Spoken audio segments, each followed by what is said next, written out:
एक figure of speech है जिसे हिंदी में बोलते हैं अनुप्रास, जिसमें सेम साउंड रिपीट होता है। गौर करना मैंने क्या बोला, सेम साउंड रिपीट होता है। जरूरी नहीं है सेम लेटर रिपीट हो, सेम साउंड भी होगा तब भी वो एलिट्रेशन कहलाएगा। जैसे बाबा बाबा ब्लैक शीप, इसमें बी वर्ड एक एलिट्रेशन है, लेकिन ये जरूरी है कि साउंड स्ट्रेस्ड होना चाहिए और पहला होना चाहिए। शर्तें हैं यहाँ पर कुछ। पहली ये कि एलिट्रेशन में साउंड रिपीट होता है, लेटर्स रिपीट नहीं होते। ज़रूरी नहीं है कि एलिट्रेटिव वर्ड्स एक साथ ही होने चाहिए, उन वर्ड्स के बीच में दूसरे वर्ड्स भी आ सकते हैं। क्योंकि एलिट्रेशन को लेकर बहुत सारे मिसकंसेप्शंस हैं जिनको मैं क्लियर कर देता हूँ। पहला तो ज़रूरी नहीं है कि एलिट्रेशन में वर्ड्स सीक्वेंस से हो, वर्ड्स के बीच में वर्ड्स भी आ सकते हैं। दूसरा, इसमें साउंड्स ज़रूरी है ना कि लेटर्स। जैसे कि crooks conspire with the kind king. अब यहाँ पर crooks conspire with the kind king, ये एलिट्रेशन है। यहाँ पे के वर्ड भी वैसा ही साउंड हो रहा है जैसे कि क्रुक्स। तो लेटर्स का रिपीटेशन नहीं है लेकिन साउंड का रिपीटेशन है, तो ये एलिट्रेशन है। अब कंफ्यूजन यहाँ पर क्या होती है? कंफ्यूजन यहाँ पर होती है कि एलिट्रेशन के कुछ करीबी रिश्तेदार हैं, कॉन्सोनेंट्स और असोनेंस। ये दो करीबी रिश्तेदार हैं। ये भी कुछ कुछ एलिट्रेशन जैसे ही लगते हैं, लेकिन थोड़ा सा डिफरेंस होता है इनमें। ध्यान देना मैं क्या बता रहा हूं। कॉन्सोनेंट्स में a truck full of unlucky ducks. अब इस पूरे सेंटेंस में सेम साउंड रिपीट हो रहा है, इस पूरे सेंटेंस में यू सी के यू सी के यू सी के। तो साउंड तो रिपीट हुआ है लेकिन बीच में। और एलिट्रेशन का नियम क्या था? फर्स्ट लेटर होगा और स्ट्रेस्ड लेटर होगा। ये बीच में है और ध्यान देना कॉन्सोनेंट है, के कॉन्सोनेंट है, कॉन्सोनेंट साउंड है। तो ये क्या है? कॉन्सोनेंस। अब ऐसा ही कुछ होता है असोनेंस, बीच में आता है लेकिन वॉवल रिपीट होता है, वो भी शब्द के बीचों बीच। जैसे she seems to beam rays of sunshine with her eyes of green. तो यहां पर सीम, बीम, ग्रीन, तो ये बीच में वॉवल रिपीट हुए हैं। तो ये क्या है? असोनेंस। उम्मीद करता हूं आपको एलिट्रेशन, कॉन्सोनेंस और असोनेंस में फर्क पता चल गया होगा। जरूरी नहीं है कि एलिट्रेशन सिर्फ पोएट्री में फॉलो हो, प्रोज में भी होता है, यहां तक कि सुपर हीरोज के नामों में भी यूज होता है। अब राइटर्स इसका यूज क्यों करते हैं? अपनी राइटिंग की खूबसूरती बढ़ाने के लिए, फीलिंग डालने के लिए और अपनी राइटिंग को म्यूजिकल बनाने के लिए। ये बहुत ही फेमस और जरूरी फिगर ऑफ स्पीच है। बेसिकली एलिगरी एक ऐसा वर्क होता है जिसका कोई हिडन मीनिंग होता है, कोई छुपा हुआ मीनिंग। वो छुपा हुआ मीनिंग किसी भी टाइप का हो सकता है, कोई मॉरल, स्पिरिचुअल या पॉलिटिकल मीनिंग। अभी समझ में नहीं आ रहा होगा, समझाता हूँ।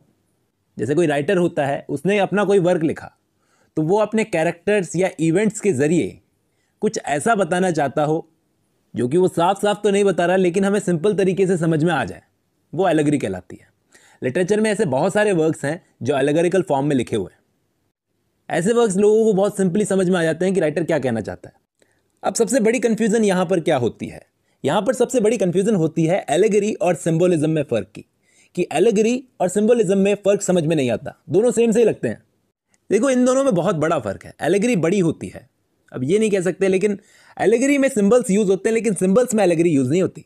एलिगरी में सिंबल्स यूज़ होते हैं, बड़े हैविली यूज़ कर सकते हैं, लेकिन किसी राइटिंग में अगर सिंबल्स का यूज़ हुआ है तो उसे हम एलिगरी नहीं कह सकते। याद रखना, एलिगरी अपने आप में इतनी लंबी होती है कि उस पर एक पूरी बुक लिखी जा सकती है, बुक्स की सीरीज लिखी जा सकती है, और इतनी छोटी भी हो सकती है कि एक पेज में ख़त्म कर दी जाए। याद रखना, एलिगरी और सिंबोलिज्म दो अलग अलग चीज़ें हैं, इनमें कन्फ्यूजन बहुत होती है।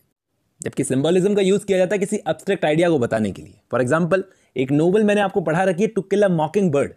अब इस नाम में ये जो मॉकिंग बर्ड है, इसका यूज़ किया गया है इनोसेंस और ब्यूटी को सिंबलाइज करने के लिए, लेकिन हम ये नहीं कहेंगे कि ये एक एलिगरी है।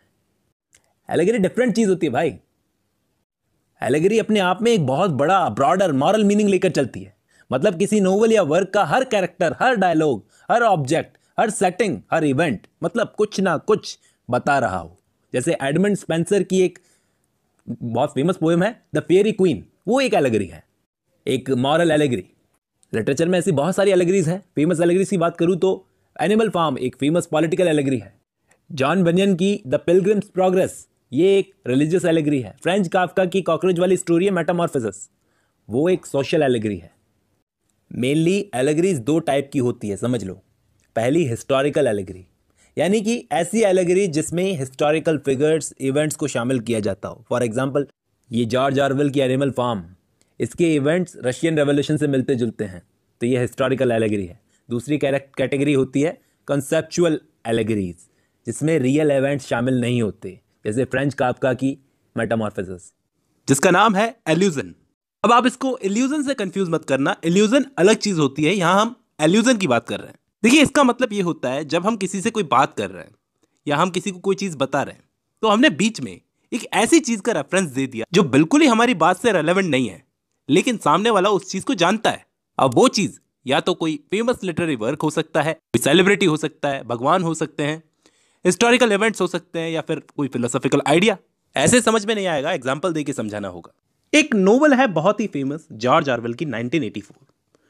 वो नोवेल अगर आपने पढ़ी हो तो ठीक है, नहीं पढ़ी तो मैं आपको बताता हूं। उस नोवेल में एक कैरेक्टर है बिग ब्रदर, जो उस नोवेल में कभी भी नहीं आता, सामने कभी नहीं आता, लेकिन एक लाइन होती है कि big brother is watching you, big brother हमेशा आपको देख रहे हैं। अब ये नोवेल 1984 एक स्पेसिफिक जगह के लिए लिखी गई है, लेकिन इस नोवेल को पढ़ने के बाद में दुनिया के किसी भी देश में कोई भी इंसान यह जरूर समझ जाएगा कि बिग ब्रदर किसको बोला जा रहा है। हमारे देश में भी बिग ब्रदर है, हर देश में बिग ब्रदर है जो देख रहा है, हर वक्त नागरिकों को देख रहा है। आप समझ गए होंगे, यहां पे बिग ब्रदर गवर्नमेंट को बोला जा रहा है। तो यहां पे इस नोवेल में 1984 में ये बिग ब्रदर एक इल्यूजन है, क्योंकि बिग ब्रदर वर्ड यूज करने की बजाय जॉर्ज ऑरवेल डायरेक्टली भी बोल सकते थे कि गवर्नमेंट इज वॉचिंग यू। तो आई होप आपको समझ में आया होगा इल्यूजन का मतलब किसी ऐसी चीज का रेफरेंस देना जिसको सब जानते हो, जिसको एक्सप्लेनेशन की जरूरत नहीं, जिसको सब जानते हो। तुम अपने कंधे पर पूरी दुनिया का बोझ उठा के चल रहे हो। यहां पर इल्यूजन का यूज हुआ है। कंधे पर बोझ कौन उठाता है? एक मिथ है जिसमें एटलस कंधे पर बोझ उठा के चलता है पूरी दुनिया का। या फिर मैं अपने दोस्त को कहूं हर वक्त पढ़ता रहता है, आइंस्टाइन बनेगा क्या? हम सब जानते हैं आइंस्टाइन कौन है, तो यहां पे मैंने इल्यूजन का यूज किया है। उस लड़की की स्माइल तो मोनालिसा की तरह है। हम सब जानते हैं मोनालिसा की पेंटिंग के बारे में, मोनालिसा का रेफरेंस दिया है, मतलब मैंने यहां पर इल्यूजन का यूज किया है। एपॉस्ट्रोफी बहुत ही कमाल की और बहुत ही फेमस फिगर ऑफ स्पीच है। इसको मैं एक एग्जांपल के थ्रू समझाने की कोशिश करूंगा। पहले इसकी डेफिनेशन बताता हूं। इसकी डेफिनेशन है a character talking to an absent person और अ थिंग। एक कैरेक्टर जो किसी इंसान से बात कर रहा हो जब वो वहां पे मौजूद ना हो, या फिर किसी चीज से बात कर रहा हो जब वो वहां पर मौजूद ना हो। चलिए इसको सिंपल शब्दों में समझने की कोशिश करते हैं। जैसे एक बच्चा है, वो अपने रूम में सो रहा है, उस रूम में उसकी मां आती है और उस बच्चे के लिए गिफ्ट्स रख के चली जाती है। जब वो बच्चा उठता है और देखता है कि उसकी मां ने उसके लिए गिफ्ट्स रखे हैं, तो वो गिफ्ट्स को देखकर बोलता है थैंक यू मॉम। अब वो अपनी मां के लिए बोलता है थैंक यू मॉम, जबकि उसकी मां वहां पर मौजूद नहीं है। यही होता है एपॉस्ट्रोफी दोस्तों, किसी ऐसे इंसान से या ऑब्जेक्ट से बात करना जो कि मौजूद ना हो। दोस्तों, आपने अक्सर ये ब्लैंक वर्ड्स के बारे में जरूर सुना होगा अपने टीचर से या किसी और से, क्लासमेट से, बैचमेट से, कि ये ब्लैंक वर्ड्स क्या होती है। शेक्सपियर ने अपने ड्रामास को ब्लैंक वर्ड्स में लिखा और मिल्टन ने पैराडाइज लॉस्ट को ब्लैंक वर्ड्स में लिखा। आप में से काफी सारे बच्चों के दिमाग में एक सवाल है कि ये ब्लैंक वर्ड्स होती क्या है और इसकी हिस्ट्री क्या है। इस वीडियो में मैं आपको इसकी हिस्ट्री बताऊंगा कि इसको कैसे कैसे यूज किया गया और ये कहां से आई। चलिए, बड़ी कमाल की वीडियो होने वाली है, शुरू करते हैं। मिलता हूं इस वीडियो के एंड में। ब्लैंक वर्ड्स एक ऐसी चीज होती है जिसमें मीटर तो फॉलो होता है लेकिन राइम फॉलो नहीं होती। ध्यान देना मैं क्या बोल रहा हूँ, मीटर तो फॉलो होता है लेकिन राइम फॉलो नहीं होती।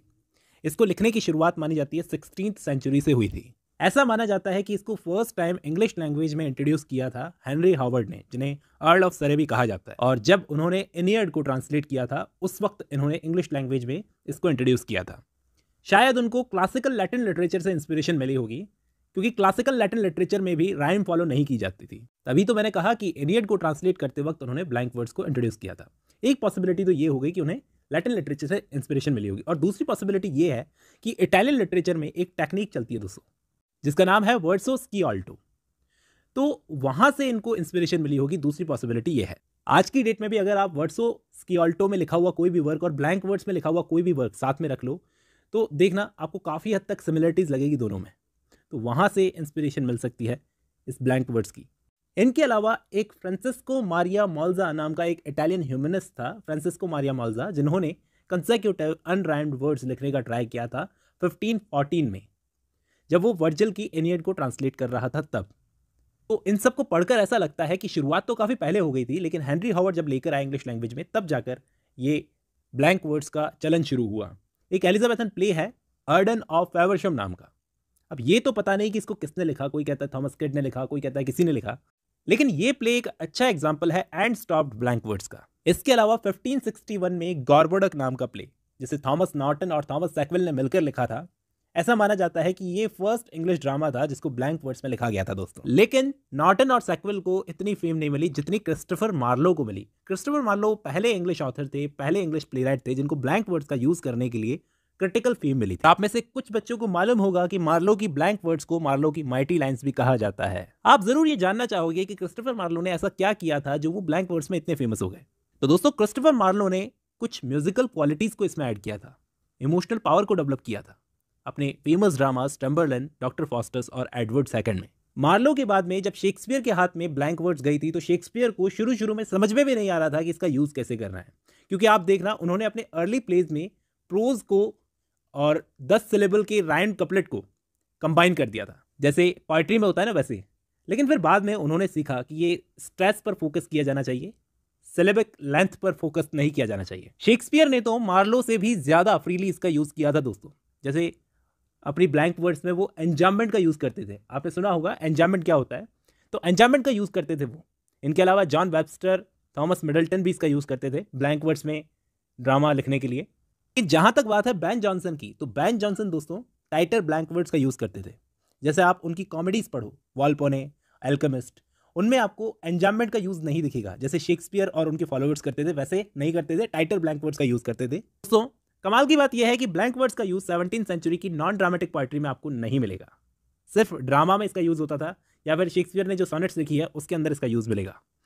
जब तक मिल्टन ने पैराडाइज लॉस्ट नहीं लिख दी थी, इसमें मिल्टन ने इसका बड़ा सही फ्लेक्सिबिलिटी के साथ में यूज किया था इस ब्लैंक वर्ड्स का। शेक्सपियर के बाद ब्लैंक वर्ड्स में सबसे बड़ा नाम है मिल्टन का, और मिल्टन के बाद में सबसे बड़ा नाम है विलियम कोपर का। विलियम कोपर उस टाइम के पोएट थे, या उस टाइम पर पोएट्री पब्लिश करवा रहे थे जब ये अर्ली रोमांटिक पोएट जैसे विलियम वर्ड्सवर्थ ये सब बच्चे थे। कोपर ने ब्लैंक वर्ड्स को कुछ नया बनाने पर काम किया था दोस्तों।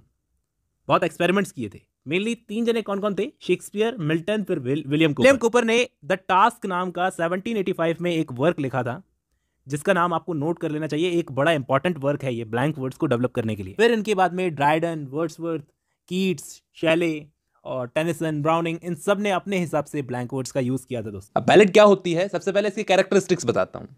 ये एक शॉर्ट स्टोरी की तरह होती है दोस्तों, जिसे पोएम की तरह लिखा जाता है। एक पोएम जिसमें स्टोरी हो, और बेसिकली ये स्टोरी ट्रैजिक होती है। दूसरी चीज ये कि इसको ड्रामेटिक बनाया जाता है जानबूझकर, ताकि रीडर्स का अटेंशन खींचा जा सके। तीसरी चीज ये कि इसको जितना हो सके सिंपल रखा जाता है, इतना कॉम्प्लेक्स नहीं किया जाता है ताकि आम रीडर इसको समझ ना सके। चौथा ये कि इस टाइप की पोएम में सवाल जवाब होते हैं। पांचवा, इसे म्यूजिकल वे में लिखा जाता है। छठा, पुराने टाइप के एटमॉस्फेयर को क्रिएट करने की कोशिश की जाती है ताकि पुरानी सी लगे। सातवां, सुपरनैचुरल, मैजिकल और मिस्ट्री वर्ड्स का यूज किया जाता है ताकि कुछ अलग ही लगे। और लास्ट और आठवां, पर्टिकुलर लाइंस, फ्रेजेस और वर्ड्स को बार बार रिपीट किया जाता है म्यूजिकल टच देने के लिए। ये म्यूजिकल होती है, सुपरनैचुरल एलिमेंट्स यूज किए जाते हैं, पुराना एटमॉस्फेयर क्रिएट करने की कोशिश की जाती है, सिंपल रखा जाता है, कॉम्प्लेक्स नहीं बनाया जाता, ड्रामेटिक होती है और इसमें स्टोरी सुनाई जाती है। तो ये होती है एक बैलेड। ये सारे कैरेक्टरिस्टिक्स होते हैं एक बैलेड की।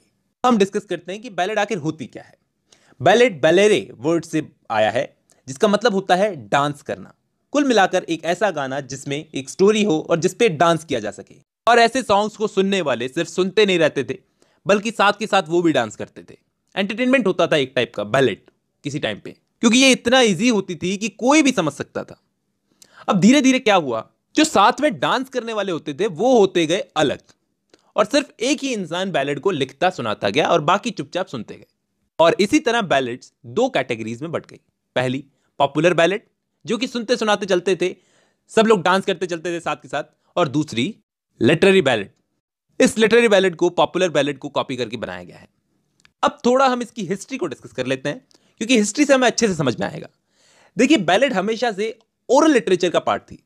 फॉक डांस होता था, ओरली इसे जनरेशन टू जनरेशन पास किया जाता था। अब ओरल ट्रेडिशन के साथ क्या प्रॉब्लम थी, गौर से सुनना। इस ट्रेडिशन के साथ में प्रॉब्लम यह थी कि इसने बैलेड के ओरिजिनल फॉर्म को चेंज कर दिया। मतलब जैसा पैसे के साथ होता है, जनरेशन टू जनरेशन जब पास होता है पैसा तो खत्म होता जाता है, वैसे ही बैलेड ने भी अपनी ओरिजिनल फॉर्म को खो दिया जनरेशन टू जनरेशन पास होने की वजह से। अब इन बैलेड्स का कोई एक सिंगल पार्ट तो होता नहीं था, कोई भी लिख देता था, कोई भी बोल देता था, कोई भी सुना देता था, अपनी लाइंस ऐड कर देता था।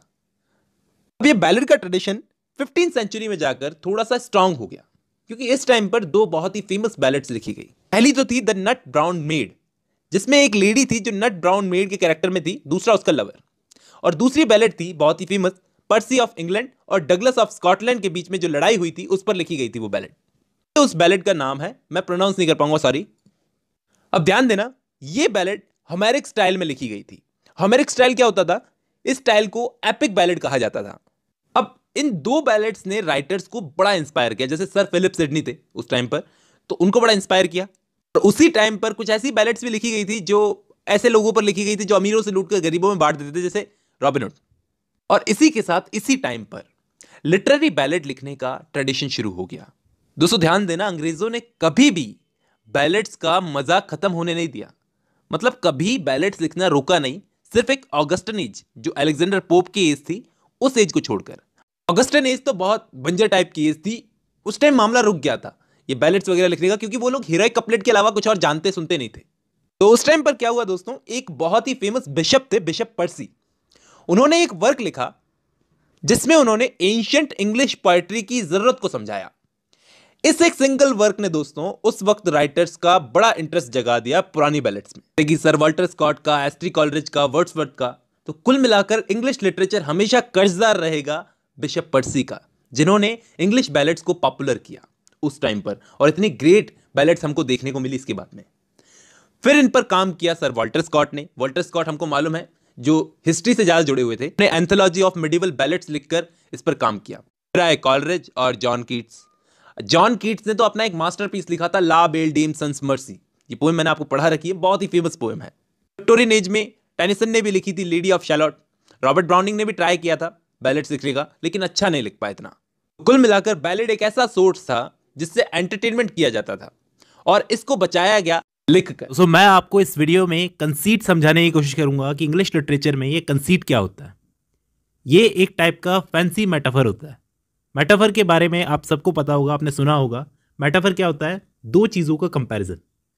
लेकिन ये एक टाइप का फैंसी मेटाफर होता है। इसमें दो ऐसी चीज़ों को कंपैरिजन किया जाता है जिनका दूर दूर तक कोई लिंक नहीं होता। जैसे इंग्लिश पोएट जॉन डन ने एक पोएम लिखी है वैलेडिक्शन, फॉरबिडिंग मॉर्निंग, जिसमें वो दो लवर्स का कंपैरिजन कंपास के दो पैरों के साथ में करते हैं। देखो, स्कॉलर्स ने क्लासिकली कंसीट को दो टाइप्स में डिवाइड किया है। एक होते हैं पेट्रार्कन कंसीट्स, जो आपको पेट्रार्कन सोनेट्स में देखने को मिलेंगे, शेक्सपियरियन सोनेट्स में देखने को मिलेंगे। और दूसरे होते हैं मेटाफिजिकल कंसीट, जो आपको जॉन डन और उनके फॉलोअर्स की पोएट्री में देखने को मिलेंगे। तो इससे हमें यह तो अंदाजा लग जाता है कि कंसीट आया तो पेट्रार्क से ही है, क्योंकि मेटाफिजिकल पोएट्स पेट्रार्क से बहुत बाद में आए थे। पेट्रार्क बहुत पहले के पोएट थे। तो इससे हमें यह तो अंदाजा लगता है कि कंसीट का पहले यूज पेट्रार्क ने करना शुरू कर दिया था काफी पहले।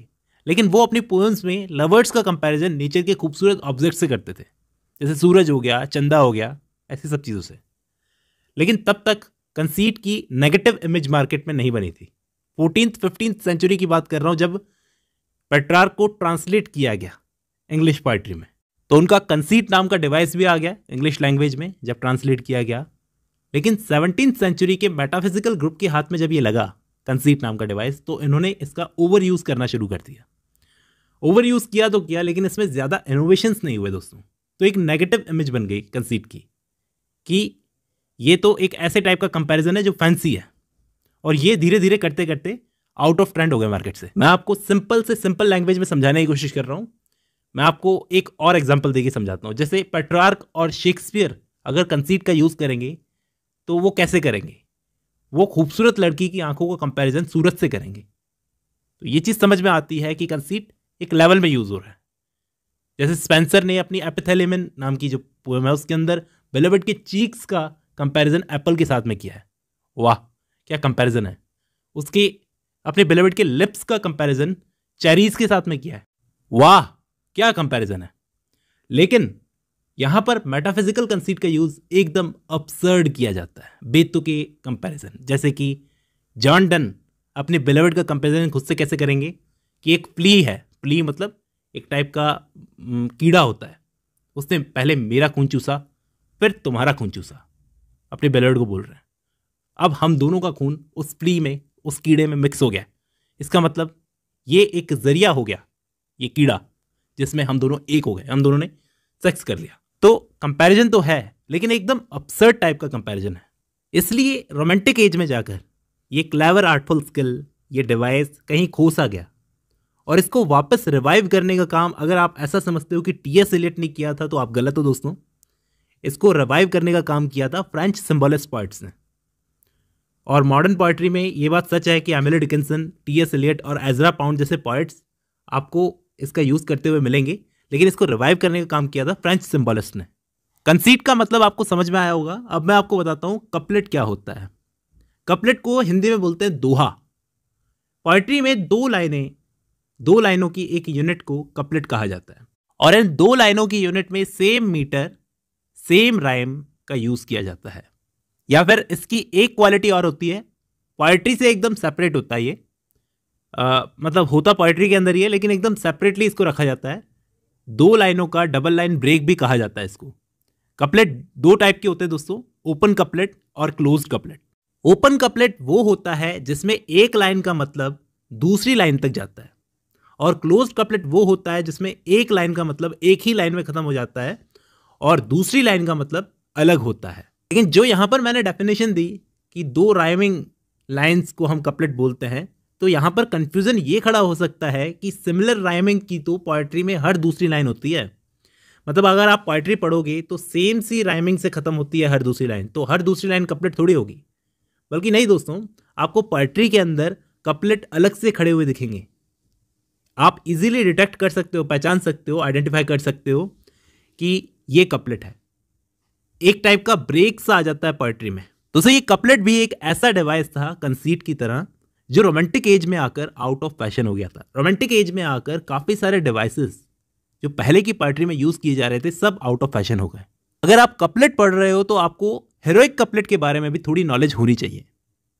अब हम लोग बात करते हैं कैजुरा की। इसको बोला जाता है एक टाइप का पॉज।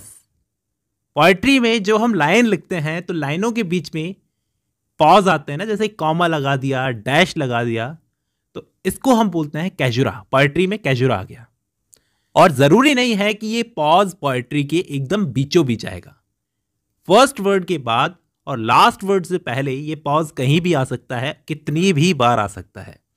ये ज़रूरी नहीं है कि एक ही बार आएगा, मल्टीपल टाइम्स भी आ सकता है। जैसे कि विलियम शेक्सपियर के प्ले हैमलेट में एक डायलॉग है, to be or not to be, that is the question. तो यहां पर 2 बार पॉजेज आए हैं, आपने अगर नोट किए हो तो। टू बी के बीच में ये जो कॉमा है इसको कहा जाता है कैजुरा, और ये दैट इज द क्वेश्चन के पहले ये है, इसको भी कैजुरा ही कहा जाएगा। तो 2 टाइम पॉज आए हैं, तो यहां पर इस लाइन में 2 पॉजेज हैं, मतलब 2 कैजुरा हैं। एक ही लाइन में मल्टीपल टाइम्स इसको यूज किया गया है, एक से ज्यादा बार यूज किया गया है। कैथारसिस, एरिस्टोटल ने इस टर्म को कॉइन आउट किया था। ये वर्ड निकल कर आया है एक ग्रीक वर्ड कैथेरियन से, जिसका मतलब होता है पर्ज, या कहें कि क्लीन करना। अब आप सोचोगे किस चीज को क्लीन करना और किस चीज से क्लीन करना। तो जब कोई ऑडियंस बैठ के कोई ड्रामेटिक ट्रेजेडी देखती है तो उस वक्त वो मेन कैरेक्टर के प्रति बहुत ज्यादा इमोशंस फील करती है। मेनली 2 टाइप के इमोशंस, पिटी और फियर। और उस ट्रेजेडी को देखने से उनके खुद के कैरेक्टर्स में कुछ बदलाव आते हैं, जिसे कैथारसिस कहा जाता है। ये एक छोटी सी डेफिनेशन थी कैथारसिस पर। अब मैं आपको डिटेल से समझाने की कोशिश करता हूं कि एरिस्टोटल ने इस कैथारसिस के बारे में क्या कहा है। एरिस्टोटल ने कहा है, जब उनके सामने ड्रामा चल रहा होता है, जैसे एक्टर्स परफॉर्म कर रहे होते हैं, उस वक्त ऑडियंस सेम इमोशंस फील करती है जो मेन कैरेक्टर्स के साथ में हो रहे होते हैं, और उन्हीं इमोशंस के थ्रू ऑडियंस कुछ बेटर चीजें सीख सकती है अपनी लाइफ में उतारने के लिए, कि हमें अपनी जिंदगी में क्या करना चाहिए और क्या नहीं करना चाहिए, क्योंकि उन्हें उस ड्रामा को देखते वक्त उस मेन कैरेक्टर से बहुत स्ट्रांगली अटैचमेंट हो जाता है। और ये कैथारसिस सिर्फ ड्रामा में नहीं पाया जाता, नोवेल्स के अंदर भी पाया जाता है। जैसे इमेजिन करो, एक किताब है जिसके अंदर एक लड़का है जिसने कैंसर की वजह से अपनी माँ को खो दिया।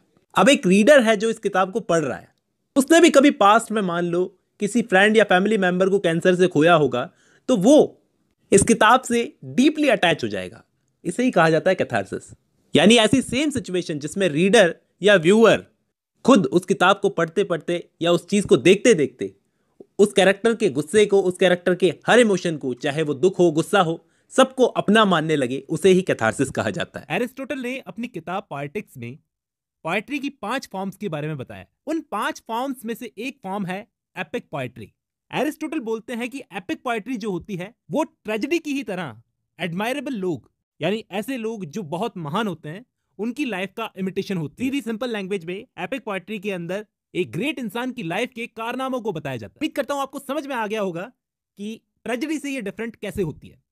लेकिन हमारे एरिस्टोटल भाई साहब ने इसको ट्रेजेडी से नीचे रखा है। वो कहते हैं कि एपिक पोएट्री की लंबाई बहुत ज्यादा होती है। ट्रेजेडी की लंबाई एक लिमिटेड होती है, लेकिन एपिक पोएट्री की लंबाई बहुत ही ज्यादा होती है। एरिस्टोटल ऐसा जरूर बोलते हैं कि इनकी लंबाई इनके लिए एक एडवांटेज है कि ये पूरी चीज को अच्छे से इमिटेट कर सकती है, लेकिन साथ के साथ वो ये भी बोलते हैं कि इनकी लंबाई ज्यादा होने की वजह से एक डिसएडवांटेज ये है कि इनका प्लॉट बड़ा लंबा चौड़ा हो जाता है, जिससे वो एक सिंगल व्यू में समझ में नहीं आता। एरिस्टोटल ने अपनी किताब पोएटिक्स में इस बात पर बहुत ज्यादा जोर डाला है कि एपिक कितना भी महान हो जाए, लेकिन ट्रेजेडी से सुपीरियर नहीं हो सकता।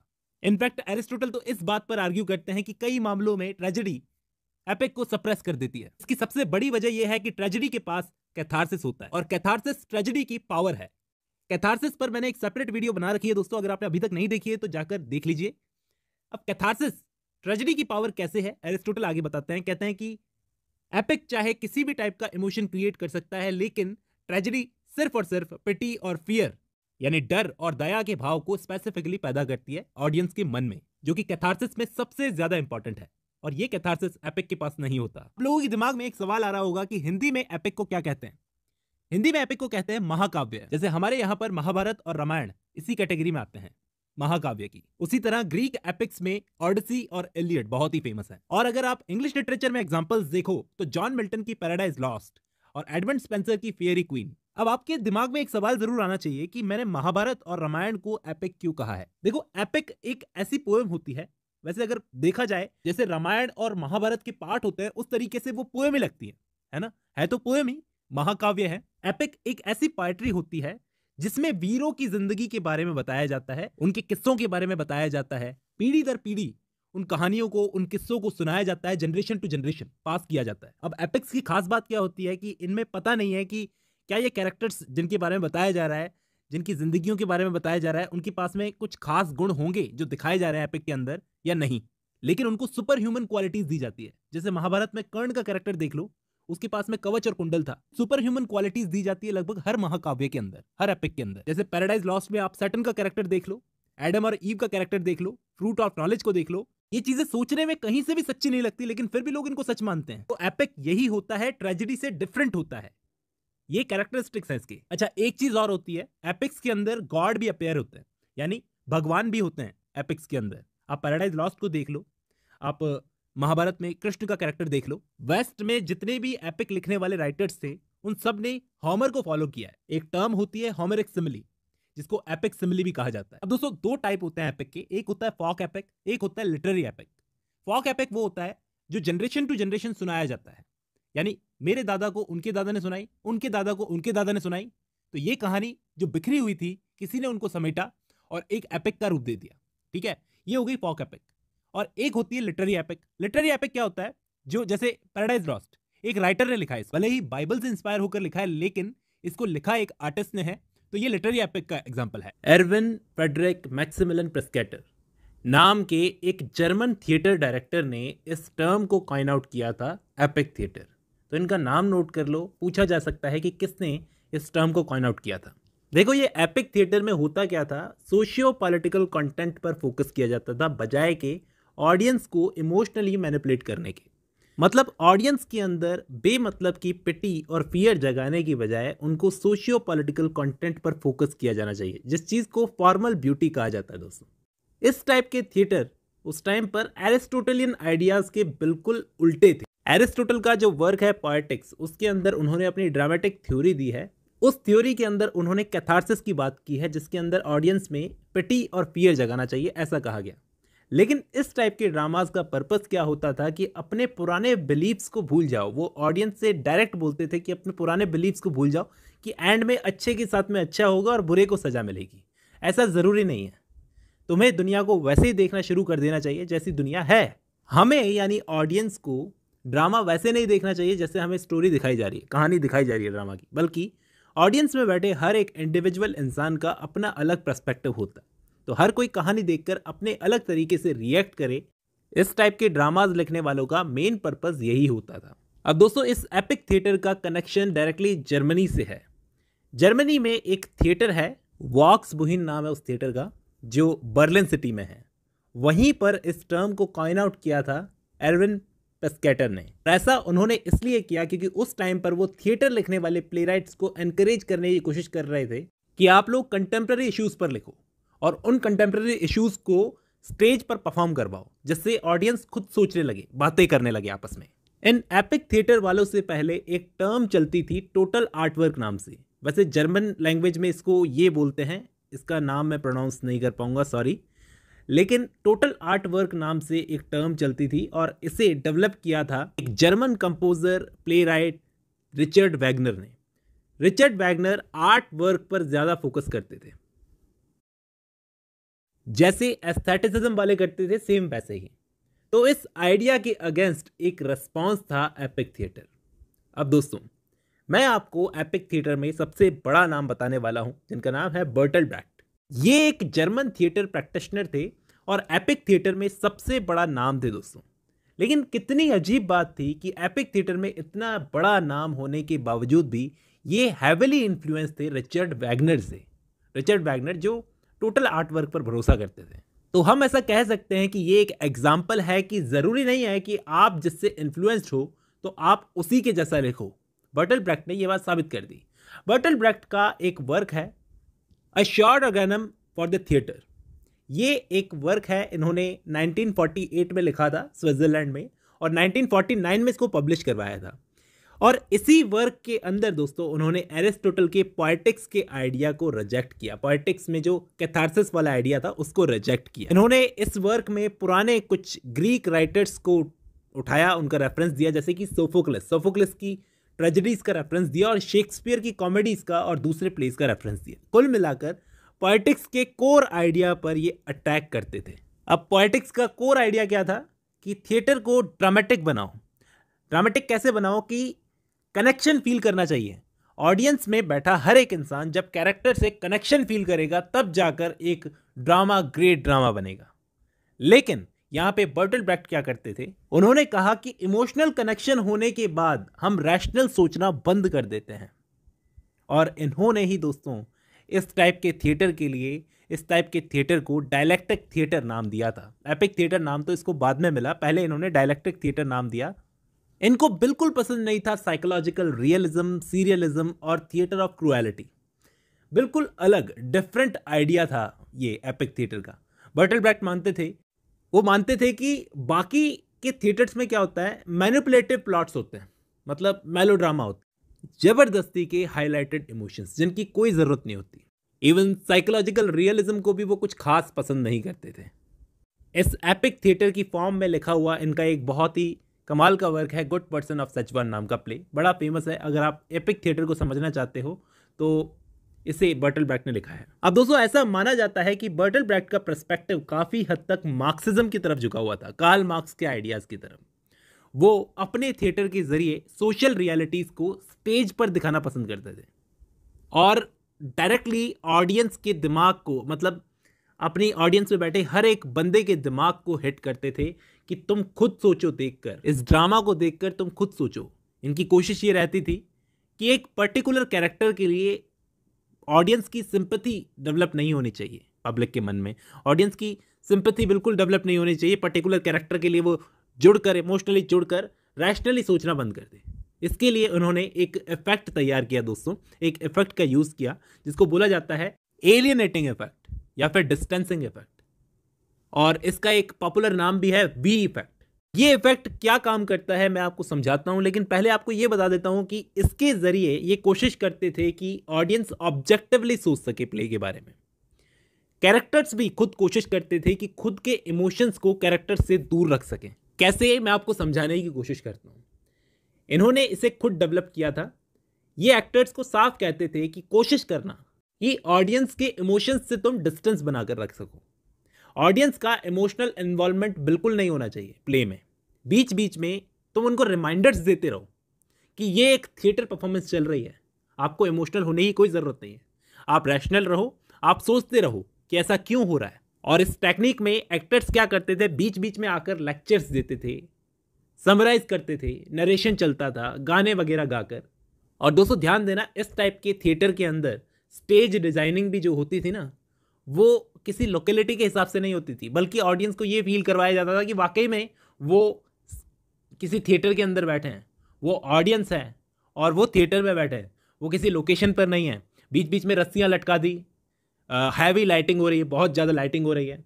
ऐसा इसलिए क्योंकि इमोशनल होकर ऑडियंस ड्रामा को ठीक से एनालाइज नहीं कर सकती, ऑडियंस को रैशनल होना ही पड़ेगा। तो ड्रामा को मज़े के लिए बिल्कुल मत देखो, रैशनल बनो, सवाल पूछो। यही था एपिक थिएटर, जिसमें एपिक जैसा कुछ भी नहीं था। लेकिन दोस्तों ये एरिस्टोटल के ड्रामेटिक थिएटर से बिल्कुल अलग था। आयरनी, इस लिटरेरी डिवाइस में चीज़ें जैसी दिखती हैं एक्चुअली उससे बहुत डिफरेंट होती है। आयरनी बेसिकली 3 टाइप की होती है, वर्बल आयरनी, ड्रामेटिक आयरनी और सिचुएशनल आयरनी। एक एक करके तीनों को समझाता हूं। सबसे पहले वर्बल आयरनी। इसमें इंसान बोलता कुछ है और उसका मतलब कुछ और होता है। जैसे फॉर एग्जाम्पल, मैं एक डेंटिस्ट के पास में गया, वापस आया तो दोस्त ने पूछा दर्द हुआ था, तो मैंने कहा नहीं, बहुत मज़ा आया। तो यहाँ पर मैं एक वर्बल आयरनी का यूज़ कर रहा हूँ। मतलब ऑब्वियसली दर्द हुआ होगा यार, डेंटिस्ट के पास में क्या मज़ा आता है। मतलब अगर एक्चुअल लिटरल मीनिंग से आपके वर्ड्स बिल्कुल अपोजिट हों तो आप वर्बल आयरनी का यूज़ कर रहे हो। सबसे कॉमन आयरनी है वर्बल आयरनी। दूसरी होती है सिचुएशनल आयरनी। मतलब ऐसी सिचुएशन क्रिएट होना जिसमें कुछ अनएक्सपेक्टेड चीज हो जाए, एक्सपेक्ट कुछ किया हो और हो कुछ और जाए। जैसे एग्जांपल देकर समझाता हूं। एक राइटर हैं ओ हेनरी, उनकी एक स्टोरी है, शॉर्ट स्टोरी गिफ्ट ऑफ मजाई। उसके अंदर क्या होता है, एक खूबसूरत लड़की होती है जिसकी बालों की लटें बहुत खूबसूरत होती है। तो वो अपने हस्बैंड से बहुत प्यार करती है। उसका हस्बैंड एक वॉच पहनता है, घड़ी, और उस घड़ी में डलती है एक चेन। वो चेन इसके हस्बैंड के पास में होती नहीं है, तो ये क्या करती है, अपने खूबसूरत बालों की लटों को काट देती है अपने हस्बैंड की घड़ी की चेन खरीदने के लिए। लेकिन इसका हस्बैंड क्या करता है, अपनी उसी घड़ी को बेचकर इसके लिए कंघा खरीद कर लाता है ताकि ये अपने ब्यूटीफुल बालों को संवार सके। तो ये एक सिचुएशनल आयरनी हुई कि उस लड़की ने एक्सपेक्ट कुछ किया था और बिल्कुल ही उसके उलट हो गया। तो ये एक सिचुएशनल आयरनी हुई। तीसरा टाइप होता है ड्रामेटिक आयरनी। इसको समझाने के लिए मैं आपको एक एग्जांपल दूंगा, उससे बहुत अच्छे से समझ में आएगा। जैसे आप एक मूवी देख रहे हो, तो आप उस मूवी की ऑडियंस हो, तो कुछ चीजें उस फिल्म के अंदर आपको पता होती हैं लेकिन उस मूवी के कैरेक्टर को पता नहीं होती। जैसे आपको पता है कि उस मूवी में दरवाजे के पीछे क्या है, लेकिन मूवी के कैरेक्टर को ये चीज पता नहीं है। तो ये एक ड्रामेटिक आयरनी है। तो दोस्तों सबसे पहले समझने वाली चीज ही इसमें यह है कि आयम्बिक और पेंटामीटर ये दोनों अलग अलग चीजें हैं। दोनों को ही समझना आसान है, लेकिन एक एक करके समझना पड़ेगा। लेकिन इन दोनों को समझने से पहले हमको समझना पड़ेगा कि सिलेबल्स क्या होते हैं। सबसे पहली समझने वाली चीज है हमारे लिए सिलेबल्स। यहां पर कई लोगों को पता होगा सिलेबल का मतलब होता है कोई वर्ड, हिंदी में बोलूं तो कोई शब्द। और शब्द का मतलब पूरा शब्द नहीं, शब्द का भी ऐसा पार्ट, यानी कि वर्ड का भी ऐसा पार्ट जिसका एक ही साउंड हो, एक ही वॉवल साउंड हो। ठीक है, मैं आपको आगे समझाऊंगा तो समझ में आ जाएगा। तो सिलेबल का मतलब समझ में आया होगा कि सिलेबल एक वर्ड को कहते हैं, एक शब्द को कहते हैं, शब्द का ऐसा पार्ट जिसका एक ही साउंड होता है। प्योर हिंदी में बोलूं तो शब्दांश, शब्द का एक अंश, इसको बोलते हैं हम सिलेबल। अब तो क्लियर हुआ होगा। तो आयम्ब क्या बोलता है? आयम्ब बोलता है कि 2 सिलेबल को मिलाकर आयम्ब बनता है, यानी कि एक आयम्ब 2 सिलेबल को मिलाकर के बनता है। फॉर एग्जाम्पल एक वर्ड में लेता हूं डिफाइन।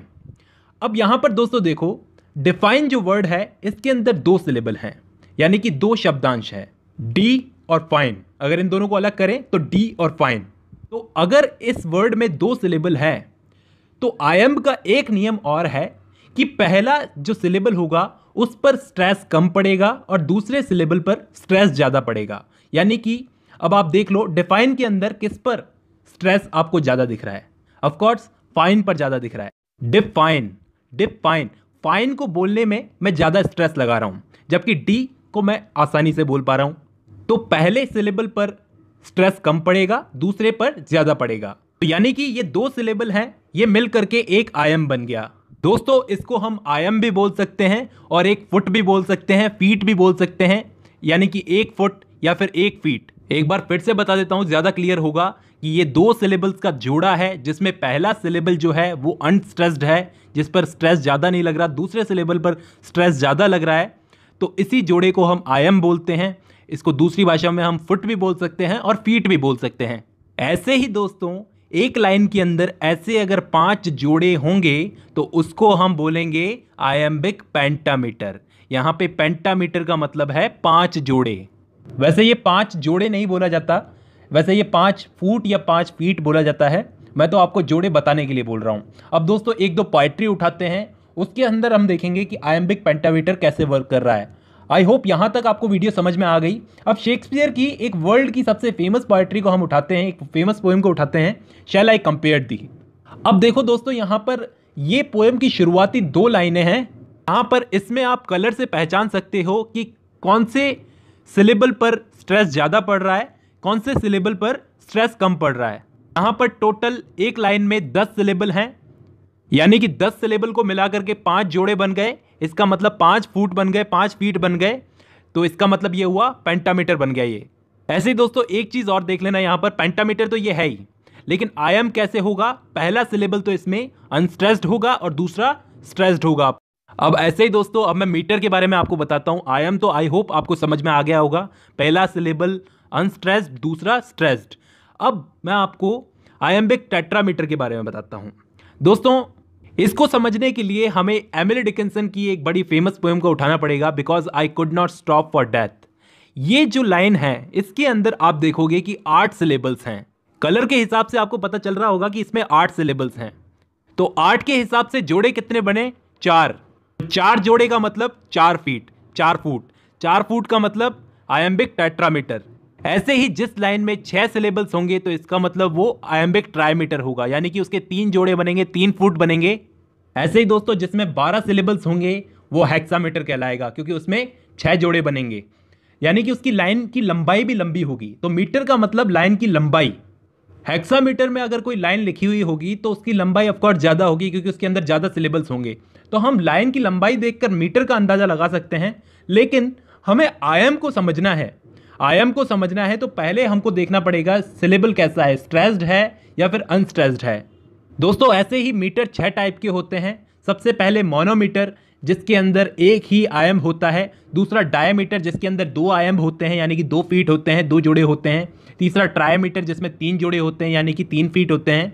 चौथा टेट्रामीटर, यानी कि 4 जोड़े, 4 फीट। पेंटामीटर 5 जोड़े, 5 फीट। हेक्सामीटर 6 जोड़े, यानी कि 6 फीट। तो अधिकतर पोएट्स क्या करते हैं, इन सब मीटर्स में से पेंटामीटर को ज़्यादा चूज करते हैं, क्योंकि ये बहुत ही सही मीटर होता है उनके लिए। क्योंकि पेंटामीटर में बहुत सारी वैरायटीज़ है, वो अपनी बात को आसानी से इसके अंदर रख सकते हैं। ये ना तो ज़्यादा लंबा होता है, ना ज़्यादा छोटा होता है, और लिखने में भी अच्छा लगता है। तो पोएट्स ज़्यादातर अपनी पोएट्री की हर लाइन को पेंटामीटर में लिखते हैं। लेकिन कोई कोई पोएट ऐसा होता है, जैसे एमिली डिकिंसन, वो अपनी पहली लाइन को तो लिखती हैं टेट्रामीटर में और दूसरी लाइन को लिखती है ट्राईमीटर में। तो ऐसा कैसे चलेगा? जब ऊपर की लाइन अगर टेट्रामीटर में लिखी है, दूसरी अगर लाइन ट्राईमीटर में लिखी है, तो इसका मतलब कैसा मीटर हुआ ये? इसको हम बोलते हैं कॉमन मीटर।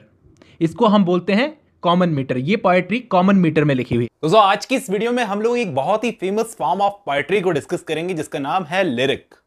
इस पर मैं 4 या 5 साल पहले एक वीडियो बना चुका हूं, लेकिन उस वीडियो में मैंने एक छोटी सी जानकारी दी थी कि ये लिरिक क्या होता है। इस वीडियो में हम लोग ढंग से डिस्कस करेंगे, इसकी हिस्ट्री समझने की कोशिश करेंगे, फिर मैं आपको बताऊंगा इसके कैरेक्टरिस्टिक्स के बारे में। बहुत ही कमाल की वीडियो होने वाली है।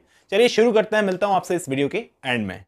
तो लिरिक एक ऐसे टाइप की पोएम होती है जिसे गाने की तरह गाया जाना चाहिए, इसलिए इसको लिरिक बोला जाता है। मैं डायरेक्टली इसके कैरेक्टरिस्टिक्स बताने की बजाय आपको इसकी हिस्ट्री समझाने की कोशिश करूंगा, इसका इतिहास, ताकि आपको समझ में आए कि ये किस टाइप की पोएम होती है और ये बनी कैसे। इसके लिए हमें ग्रीक टाइम में चलना पड़ेगा। जब ग्रीक टाइम पर सॉन्ग्स गाए जाते थे तो उनको हम 2 पार्ट्स में बांट सकते हैं दोस्तों। हाँ, ये पोएट्री सॉन्ग्स से निकल कर आई है, ग्रीक सॉन्ग से, तो इसलिए इसको लिरिक बोला जाता है। तो ग्रीक सॉन्ग्स को हम 2 पार्ट्स में बांट सकते हैं। एक थे मेलिक सॉन्ग और दूसरे थे कॉरिक सॉन्ग।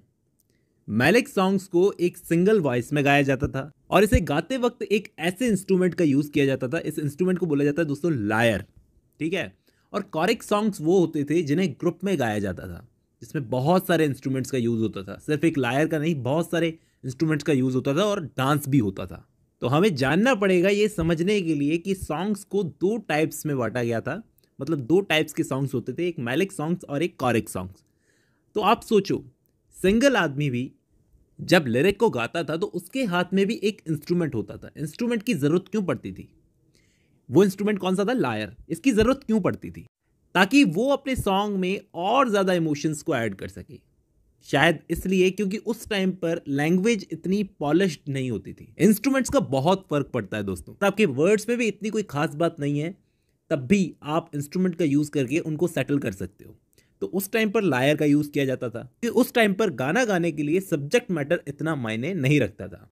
फिर क्या होता है, कुछ सालों के बाद में पता लगा कि हम वर्ड्स को भी राइम और मीटर का यूज़ करके रिदमिक बना सकते हैं।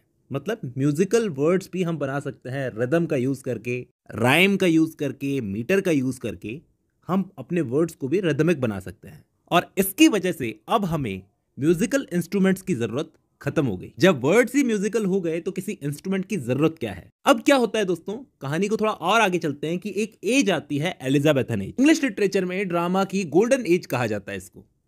तो ये जब एज आई तो इस वर्बल मेलोडी, मतलब वर्ड्स को म्यूजिकल बनाने का सबसे ज्यादा यूज किया गया दोस्तों। यहां तक कि ड्रामा में भी वर्बल मेलोडी का यूज किया जाता था। ये लोग वॉवल्स को और कॉन्सोनेंट्स को इतना आर्टिस्टिकली यूज करते थे कि किसी म्यूजिकल इंस्ट्रूमेंट की जरूरत ही नहीं पड़ती थी। एलिजाबेथन्स ने जब तक लिरिक्स लिखे तब तक लिखे। फिर इसके बाद में रोमांटिक एज में जॉन कीट्स और पीबी शेले, इन्होंने बहुत यूज किया। और विक्टोरियन एज में टेनिसन दोस्तों लिरिक्स में बहुत ही ज़्यादा एक्सपर्ट थे। उन्होंने एक पोएम लिखी है, O hark O hear how thin and clear. आप देखना कितना ब्यूटीफुली अरेंज किया है वर्ड्स को उन्होंने। तो आने वाले टाइम में हम ये कह सकते हैं कि लिरिक लायर नाम के इंस्ट्रूमेंट से एकदम फ्री हो गई थी। जहां ग्रीक टाइम में लायर की बहुत ज़्यादा ज़रूरत पड़ती थी। मैंने आपको ग्रीक लिटरेचर में सैफो का नाम नहीं बताया दोस्तों। सैफो नाम की एक पोएटेस थी ग्रीक टाइम में जो लिरिक पोएट्री बहुत ज़्यादा लिखती थी। इनकी पोएट्री को म्यूजिकल इंस्ट्रूमेंट्स बजाकर गाया जाता था। सैफो को दोस्तों 10th म्यूज भी कहते हैं। ये एक एडिशनल जानकारी है जो मैंने आपको बताई, ठीक है। मैं कुछ कैरेक्टरिस्टिक्स की बात करता हूं कि इस टाइप की पोएम्स लिखी कैसे जाती है। इस पोएम के अंदर सिंगल इमोशन या सिंगल फीलिंग को एक्सप्रेस किया जाता है। ये पोएम लिखी इस तरीके से जाती है ताकि सिंगल इमोशन या सिंगल फीलिंग को एक्सप्रेस किया जा सके। इसे दिल से गाया जाता है बजाय के दिमाग के।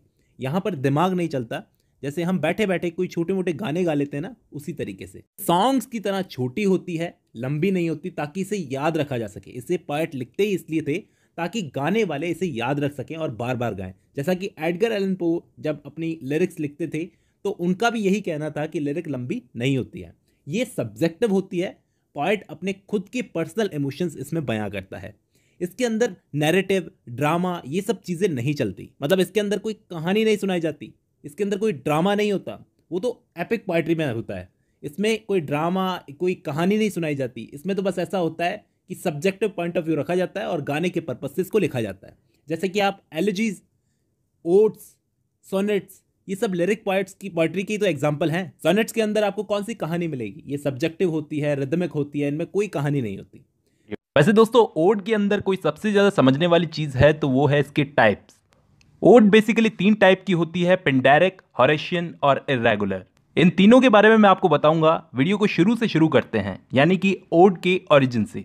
तो ये ओड जो वर्ड आया है, ये आया है ग्रीक लैंग्वेज से, जिसका मतलब होता है सॉन्ग। एक ऐसा सॉन्ग जिसे ग्रुप में गाया जाता है और डांस भी किया जाता है साथ ही साथ, इसको गाए जाने के साथ साथ। तो ओड आज एक फॉर्म ऑफ पोएट्री है, लेकिन इसका जन्म हुआ था ग्रीक लैंग्वेज से। आज ये एक ऐसी पोएम मानी जाती है जो किसी इंसान, जगह, कोई चीज़ या आइडिया को ग्लोरीफाई करने के लिए या फिर कह लो उसकी तारीफ करने के लिए लिखी जाती है। बेसिकली मैंने आपको बताया कि इसके 3 टाइप्स होते हैं। पहला पेंडेरिक, दूसरा हॉरेशियन और तीसरा इर्रेगुलर। सबसे पुराना टाइप है पेंडेरिक टाइप। ये नाम पेंडेरिक एक एंशिएंट ग्रीक पोएट के नाम पर पड़ा है और उस टाइम पर जो ओड्स को लिखा जाता था उसके अंदर म्यूजिक होता था, डांस होता था और किसी की विक्ट्री को सेलिब्रेट करने के लिए वो पोएम्स लिखी जाती थी। अब मैं आपको बताऊं दोस्तों कि पेंडेरिक ओड्स का स्ट्रक्चर कैसा होता है। इसके अंदर 3 स्टैंजा होते हैं जिनका नाम होता है स्ट्रोफी, एंटी स्ट्रोफी और एपॉड। ट्रू वाला स्टैंजा होता है स्ट्रोफी, फिर उसके बाद मिडल वाला एंटी स्ट्रोफी, उसके बाद एपॉड। जॉन कीट्स की पोएम ओड टू ऑटम इस टाइप के स्ट्रक्चर का एक अच्छा खासा एग्जाम्पल है। दोस्तों मैं आपको बता दूं कि इंग्लिश ओड्स का अधिकतर पैटर्न इसी पिंडेरिक ओड को फॉलो करके लिखा जाता है। जैसे थॉमस ग्रे की एक ओड है द प्रोग्रेस ऑफ पॉइजी, ये भी पिंडेरिक ओड का एक अच्छा खासा एग्जाम्पल है। या फिर विलियम वर्ड्सवर्थ की ode intimation of immortality from reflection of early childhood, ये जो ओड है विलियम वर्ड्सवर्थ की, ये भी पिंडेरिक ट्रेडिशन में लिखी गई है। ध्यान देना, इसको इर्रेगुलर पिंडेरिक ट्रेडिशन में लिखा गया है। दूसरा टाइप होता है दोस्तों हॉरेशियन ओड। ये नाम पड़ा है लैटिन पोएट हॉरेस के नाम पर। इस टाइप की जो ओड्स होती है उनको क्वाट्रेंस में लिखा जाता है, यानी कि 4-4 लाइनों में। मैं पिछली कई सारी वीडियो में बात कर चुका हूं कि क्वाट्रेंस क्या होते हैं। 4 लाइनों के ग्रुप को क्या कहा जाता है? क्वाट्रेंस। तो ये जो दूसरा टाइप होता है हॉरेशियन ओड्स का, इसको क्वाट्रेंस और कपलेट्स दोनों में लिखा जाता है। दोस्तों कपलेट्स क्या होती है? 2 लाइनों को कहते हैं कपलेट्स। ये भी मैं पहले कुछ वीडियोस में बता चुका हूं। जबकि ओड का जो तीसरा टाइप होता है इर्रेगुलर ओड्स, उसका यूज इंग्लिश लैंग्वेज में जो ओड्स लिखी जाती हैं उसमें बहुत यूज किया जाता है इसका। दोस्तों ये तीसरे टाइप की जो ओड लिखी जाती है इर्रेगुलर ओड, इसके अंदर राइम को जरूर फॉलो किया जाता है, लेकिन इसका कोई स्ट्रक्चर नहीं होता। यानी कि ये जो ओड होती है ये पिंडेरिक और हॉरेशियन ओड्स दोनों से एकदम अलग होती है, उनके स्ट्रक्चर को फॉलो नहीं करती। वर्ड्सवर्थ और कीट्स दोनों ने इस टाइप की ओड्स लिखी हैं, लेकिन पीबी शैले की जो ओड है ode to the west wind, वो इर्रेगुलर ओड का एक अच्छा एग्जाम्पल हो सकती है। इर्रेगुलर ओड के अंदर कोई भी फिक्स लाइन नहीं होती, किसी में 3 होती है, किसी में 4 होती है, किसी में 5 होती है, तो कोई भी फिक्स लाइन को फॉलो नहीं किया जाता। कि हॉरेशियन ओड्स के अंदर फिक्स लाइनें होती थी। जबकि पैटर्न की बात की जाए तो पिंडेरिक पैटर्न को भी ये ओड्स फॉलो नहीं करती। उसके अंदर 3 स्टैंजा होते थे और इसके अंदर कितने भी स्टैंजा हो सकते हैं इर्रेगुलर ओड के अंदर। बात करें इंग्लिश लैंग्वेज में अर्लीस्ट ओड्स किसने लिखी थी, तो एडमंड स्पेंसर। एडमंड स्पेंसर ने इंग्लिश लैंग्वेज में अर्लीस्ट ओड लिखी थी, एपिथैलेमियन और प्रोथैलेमियन। फिर 17th सेंचुरी में जाकर अब्राहम काउली ने इंग्लिश लैंग्वेज में मोस्ट इंपॉर्टेंट ओड्स को लिखा। इन्होंने पिंडेरिक स्टाइल को इर्रेगुलर वे में फॉलो किया था। इसके बाद दोस्तों थॉमस ग्रे आए, उन्होंने पिंडेरिक स्टाइल में ओड्स को लिखा। उसके बाद विलियम वर्ड्सवर्थ ने आकर ये जो अब्राहम काउली थे इनके पैटर्न को फॉलो किया, यानी कि इर्रेगुलर पिंडेरिक स्टाइल में इन्होंने इंटीमेशंस ऑफ इमॉर्टलिटी को लिखा। ये जो 3 टाइप्स होते हैं ओड के, ये ध्यान में रखने हैं, ये काम आ सकते हैं। सबसे पुराना टाइप कौन सा है? ग्रीक टाइप, यानी कि सबसे ओल्ड टाइप है पिंडेरिक ओड्स को लिखने का। तो दोस्तों आज की वीडियो में बस इतना ही। पर्सोनिफिकेशन क्या होता है? पर्सोनिफिकेशन का मतलब होता है किसी नॉन लिविंग ऑब्जेक्ट को, यानी किसी निर्जीव चीज को इंसानों वाली क्वालिटीज दे देना, यानी ह्यूमन क्वालिटीज दे देना, पर्सोनिफिकेशन कहलाता है। जैसे एक लकड़ी का डब्बा है, वो गुस्सा कर रहा है। अब एक लकड़ी का डब्बा कैसे गुस्सा कर सकता है? जैसे एक रोमांटिक पोएट थे विलियम वर्ड्सवर्थ, उनकी बहुत फेमस पोएम है डैफोडिल्स। उसमें उन्होंने कहा है, उन्होंने देखा कि डैफोडिल्स के फ्लावर्स डांस कर रहे थे। अब फ्लावर्स कौन सा डांस करते हैं? और उन्हीं फ्लावर्स के बगल में पानी की लहरें डांस कर रही थी। तो हम कह सकते हैं कि विलियम वर्ड्सवर्थ ने इस पोएम में पर्सोनिफिकेशन का यूज किया है। पर्सोनिफिकेशन का मतलब क्या होता है? किसी नॉन लिविंग ऑब्जेक्ट को इंसानों वाली क्वालिटीज देना, इंसानों वाले इमोशंस देना। दोस्तों आज की इस वीडियो का हमारा टॉपिक बहुत ही इंटरेस्टिंग है। आज की इस वीडियो में हम लोग समझने की कोशिश करेंगे कि किसी भी नोवेल में, ड्रामा में या किसी भी टाइप की स्टोरी में, शॉर्ट स्टोरी में भी ये प्लॉट क्या चीज होती है। अगर आप ये समझते हो कि स्टोरी, कहानी, प्लॉट होता है, तो दोस्तों आप गलतफहमी में हो। इस वीडियो में हम लोग समझने की कोशिश करेंगे ये प्लॉट क्या होता है। इसको अ सीक्वेंस ऑफ इवेंट्स भी कहा जाता है। इस वीडियो में मैं डिटेल से समझाने की कोशिश करूंगा। चलिए शुरू करते हैं, मिलता हूं इस वीडियो की एंड में। सबसे पहले हम लोग ये समझने की कोशिश करते हैं कि ये प्लॉट आखिर होता क्या है। अ सीक्वेंस ऑफ इवेंट्स, जिसमें हर एक इवेंट आने वाले इवेंट से जुड़ा हुआ होता है, आने वाले इवेंट को अफेक्ट करता है। और इसके लिए एक प्रिंसिपल होता है दोस्तों, कॉज एंड इफेक्ट का प्रिंसिपल, उस पर ये प्लॉट काम करता है।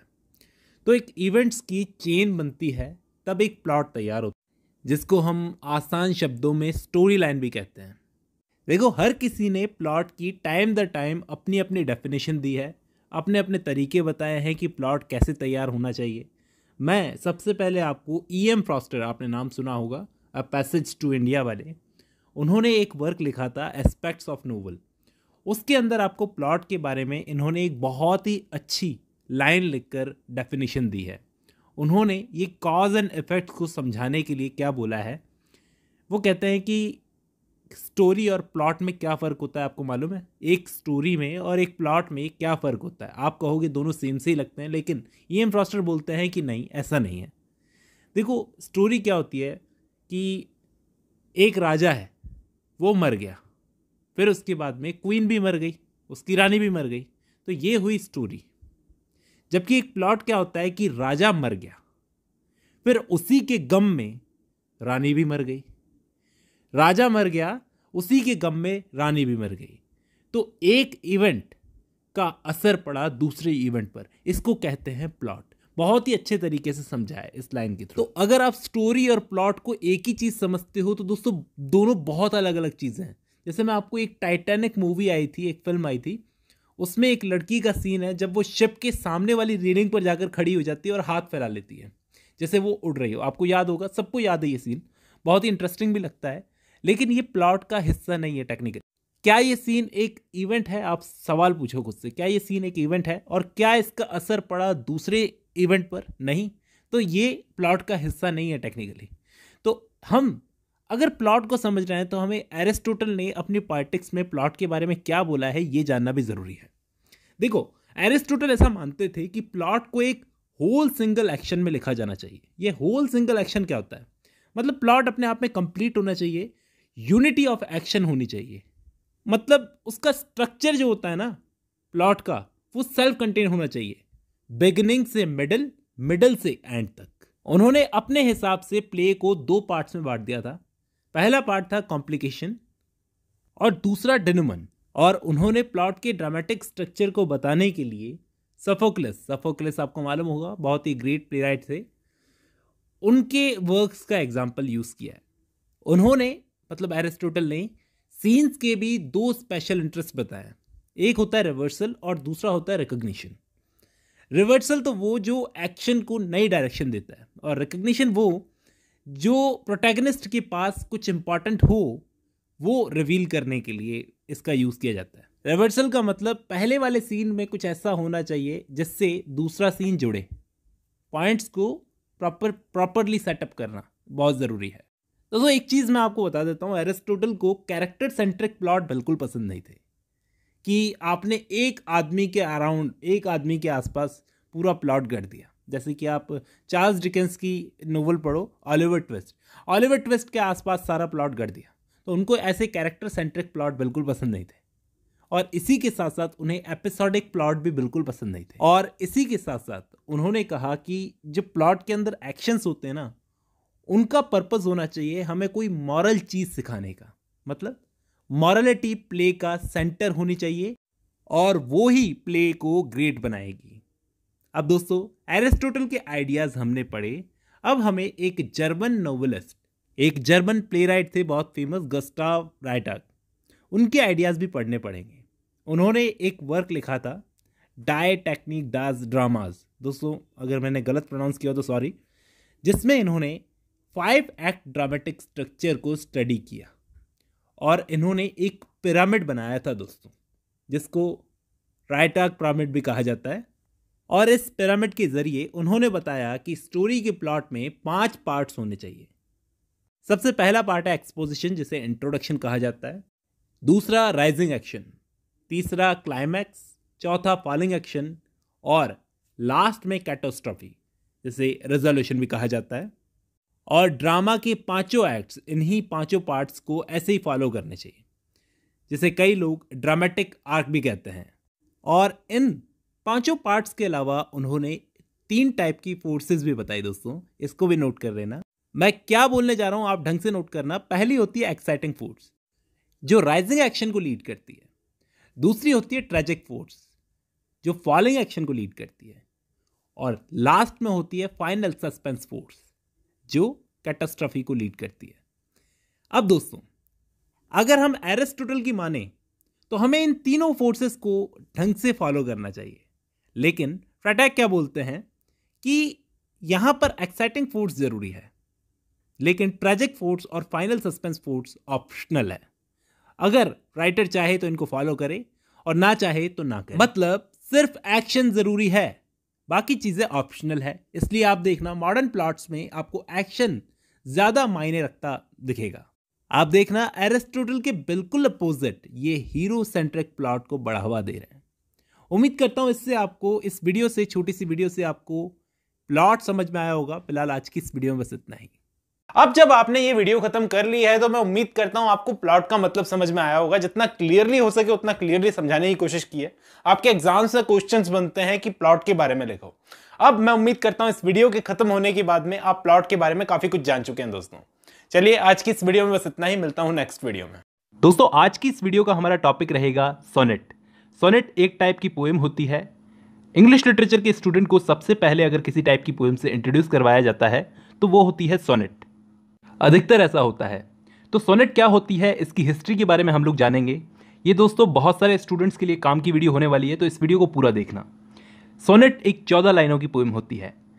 मैं आपको सिंपल भाषा में बताऊं तो इन 14 लाइनों में क्या होता है, प्रॉब्लम्स और सॉल्यूशन। ट्रेडिशनली पुराने तरीके से सोनेट 14 लाइनों की ही होती आई है और 14 लाइनों की ही होती है। इसको दो पार्ट्स में बांटा जाता है, ऑक्टेव और सेस्टेट।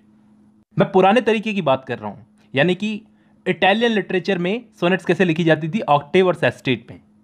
और इन 14 लाइनों को ऐसे बांटा जाता था कि 8 लाइनें ऑक्टेव में होती थी और 6 लाइनें सेस्टेट में।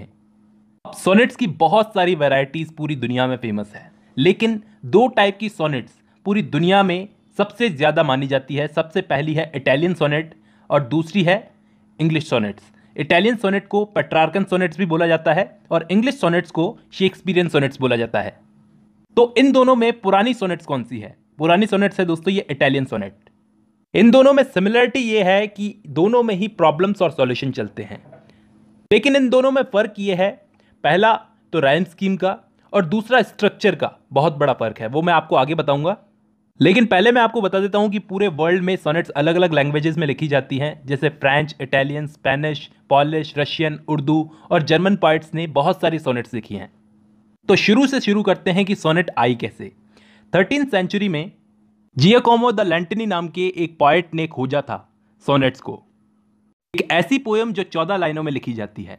लेकिन उन्होंने सिर्फ खोजा था इस फॉर्म को, सोनेट की फॉर्म को खोजा था। फेमस इसको किया फ्रांसिस्को पेट्रार्क ने। ये एक इटालियन पोएट थे।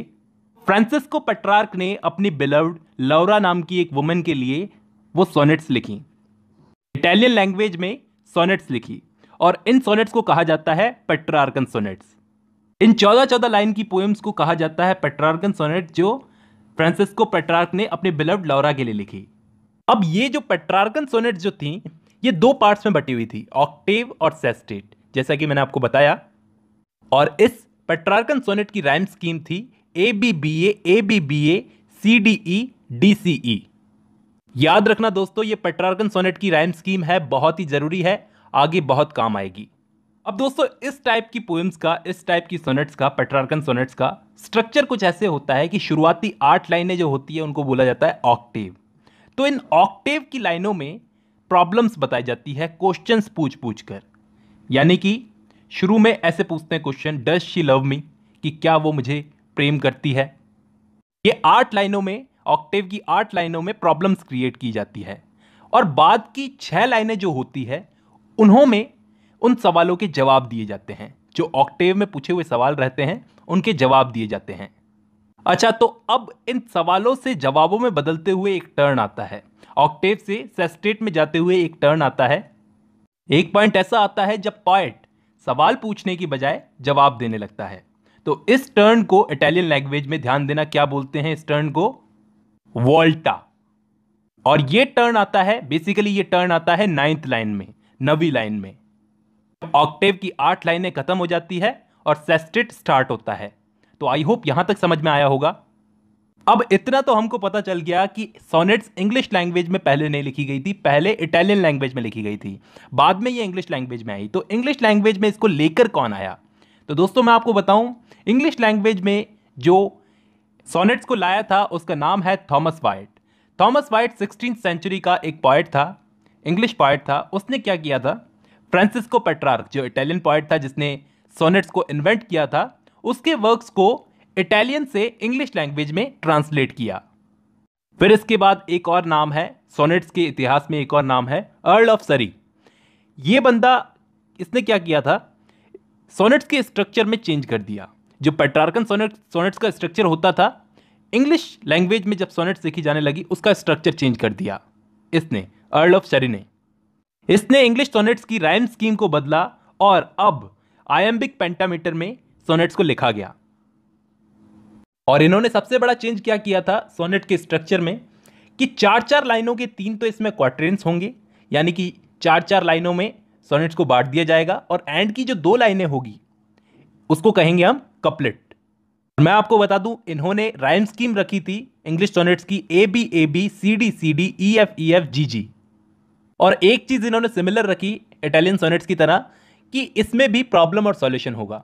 शुरुआत में हम प्रॉब्लम बताएंगे और फिर सॉल्यूशन बताएंगे, और सॉल्यूशन वही 9वीं लाइन में होगा, यानी कि 2 क्वार्टरेंस तो बताए जाएंगे प्रॉब्लम्स के, उसके बाद तीसरा क्वार्टरेंस जब शुरू होगा तो उसमें सॉल्यूशन बताई जाएगी।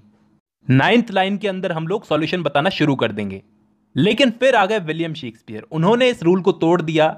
उन्होंने अपनी 154 सोनेट्स लिखी है, आप सबको पता होगा शेक्सपियर ने 154 सोनेट्स लिखी है। उसके अंदर उन्होंने क्या किया, शुरुआती 12 लाइनों तक तो वो सोनेट्स को ऐसे ही चलते रहने देते थे, अपनी सोनेट्स को ऐसे ही चलते रहने देते थे, और लास्ट की जो 2 लाइनें होती थी उन्हें कहा जाता था कपलेट। उसके अंदर वो क्या करते थे, सॉल्यूशन बताते थे अपनी सोनेट का, सारी प्रॉब्लम्स का एंड की 2 लाइनों में सॉल्यूशन बताते थे अचानक से। और ऐसा करके वो इंग्लिश सोनेट्स में पॉपुलर हो गए। हालांकि उनका कोई मकसद नहीं था पॉपुलर होने का, लेकिन वो हो गए।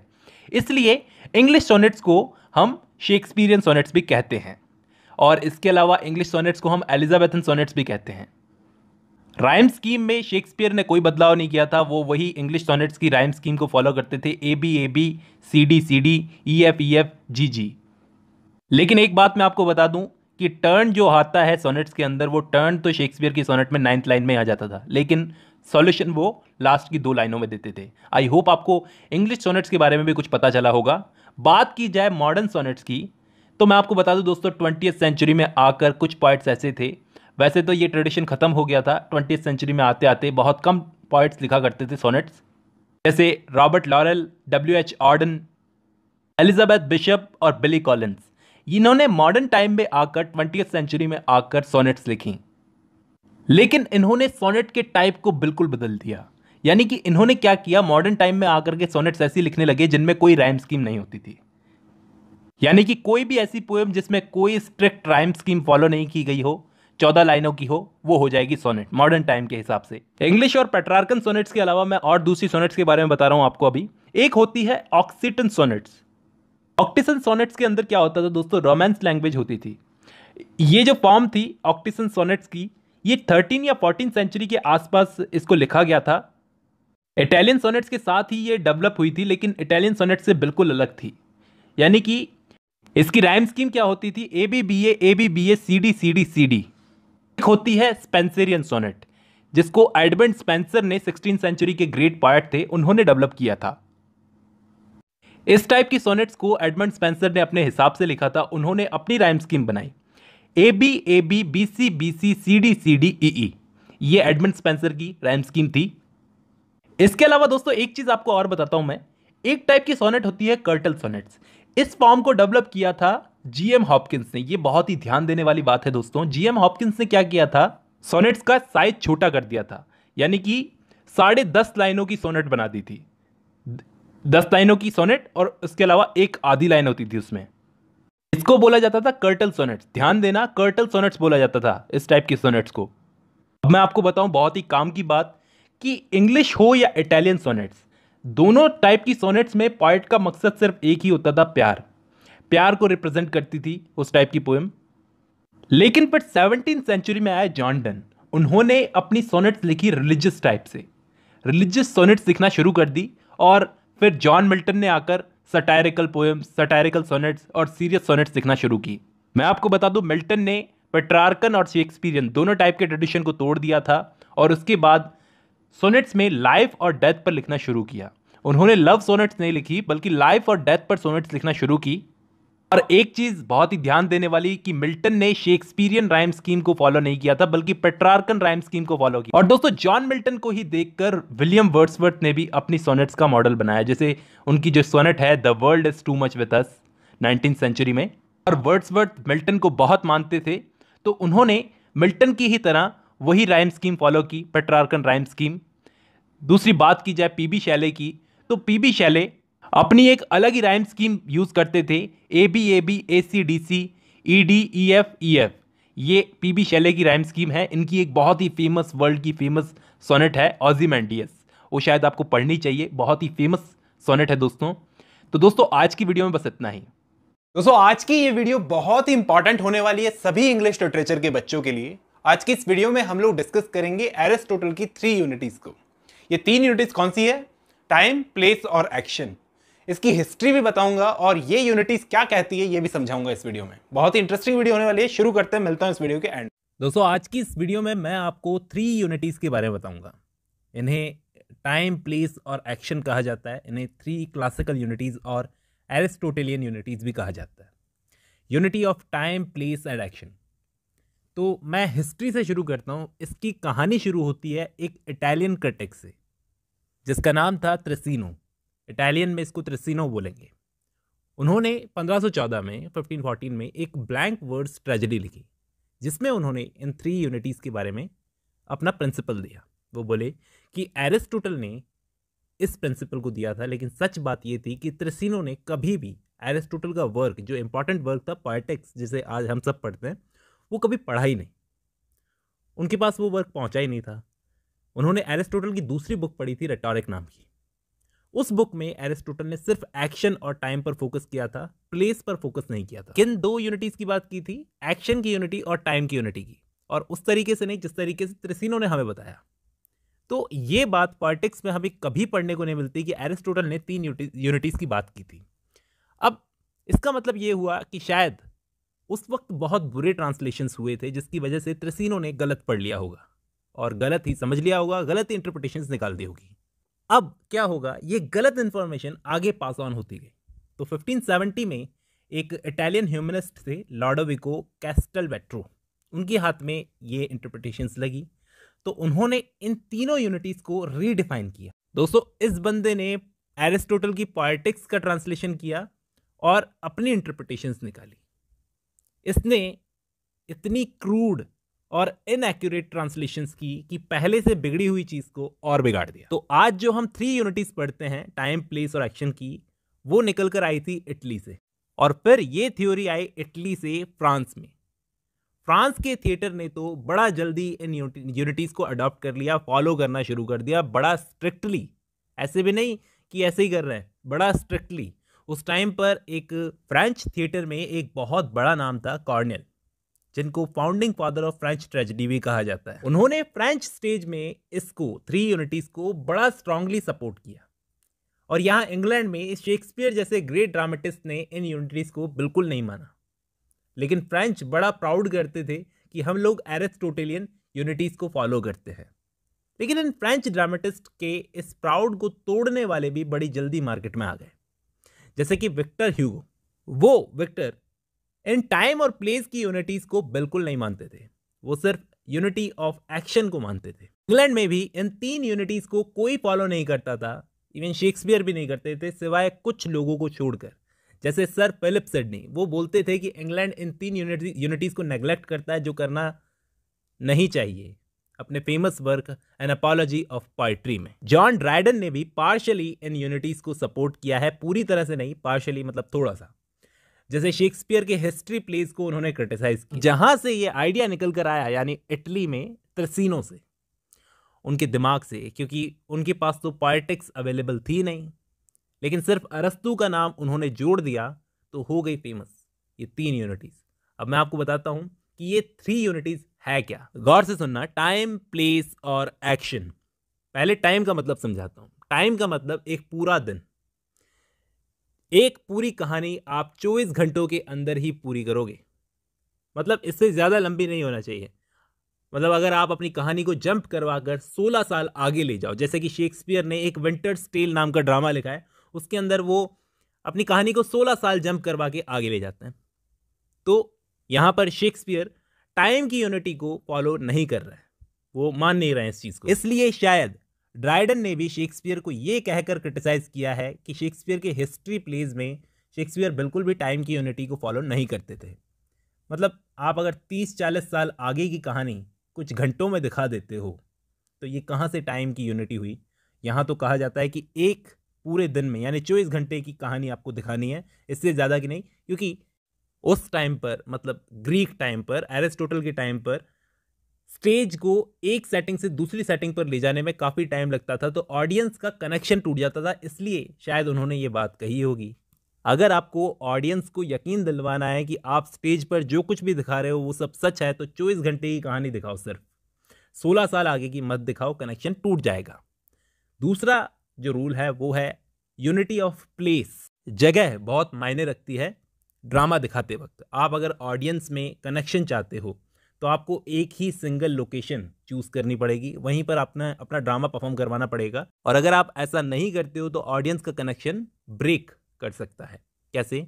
जैसे हमारी कॉमर्शियल बॉलीवुड फिल्मों में, मतलब अभी की बात नहीं कर रहा हूँ, अभी तो ऑडियंस मैच्योर हो गई है, मतलब आप 10 साल पहले जाओ तो कहानी तो इंडिया में चल रही है लेकिन हीरो और हीरोइन स्विट्जरलैंड में ठुमके लगा रहे हैं, तो इससे कनेक्शन टूटता है। वो स्विट्जरलैंड कैसे चले गए और कैसे चले गए? लास्ट और सबसे इंपॉर्टेंट यूनिटी है यूनिटी ऑफ एक्शन। इसे हर कोई फॉलो करता है दोस्तों, शेक्सपियर भी करते थे और इसे फॉलो करना भी चाहिए। मतलब हमें अगर ऐसा प्लॉट डिज़ाइन करना है जिसमें हर एक सीन दूसरे सीन से जुड़ा हो तो हमें यूनिटी ऑफ एक्शन को फॉलो करना होगा। हर एक सीन को हमें दूसरे सीन के साथ में जोड़ना होगा। अगर एक भी सीन बाहर हो जाए तो पूरा प्लॉट खराब हो जाए, ऐसा कुछ डिज़ाइन करना होगा जिसे कहेंगे हम होल सिंगल एक्शन। जैसे रामायण का एग्जाम्पल लेते हैं। रामायण में अगर आप सीता स्वयंवर का सीन हटा दो तो क्या आपको समझ में आएगा कि रामायण क्यों हुई थी? अगर पहली बार कोई इंसान देखेगा तो उसको समझ में आएगा कि रामायण क्यों हुई थी अगर सीता स्वयंवर का सीन हटा दिया जाए। तो कहानी को एक वन प्रिंसिपल एक्शन में होना चाहिए, वन सिंगल सीरियस एक्शन, जिसमें हर एक सीन या एक्शन कहानी को एक कदम आगे ले जाता हो। उम्मीद करता हूं आपको ये 3 यूनिटी समझ में आई होगी। आज की इस वीडियो में बस इतना ही। अब जब आपने ये वीडियो खत्म कर ली है तो मैं उम्मीद करता हूं आपको ये यूनिटी समझ में आई होगी। फिलहाल आज की इस वीडियो में बस इतना ही, मिलता हूं नेक्स्ट। अब जब आपने ये वीडियो खत्म कर ली है तो मैं उम्मीद करता हूं आपको ये वीडियो समझ में आई होगी। फिलहाल आज की इस वीडियो में बस इतना ही, मिलता हूं नेक्स्ट वीडियो में।